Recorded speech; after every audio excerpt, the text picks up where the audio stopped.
আসসালামু আলাইকুম। আজ শুক্রবার 24 তারিখ 5 মার্চ 2024। বর্তমান কোনাবাড়ি গাজীপুর সিটি কোনাবাড়ি মেন রোডের বর্তমান পরিস্থিতি।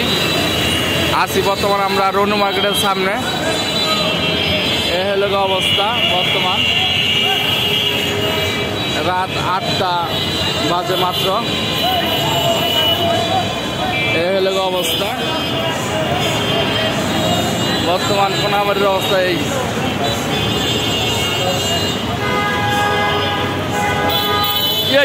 দেখো কেমন দৌড় দিল তুই পরে গেত। এ হলো অবস্থা, মোটামুটি হালকা হালকা জ্যাম আছে, কিন্তু অটো বেশি।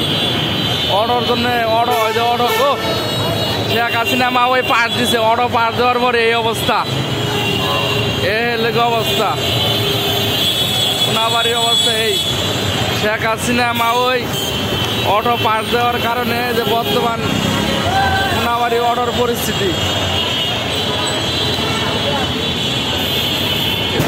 দোনো পাশেই খালি এক পাশে না, খালি অটো। হ্যাঁ এ লেগে অটো, খালি অটো, একেবারে খালি অটো, খালি। হ্যাঁ অটো পার দেওয়ার পর যা ঘটলো কোনাবাড়িতে। হ্যাঁ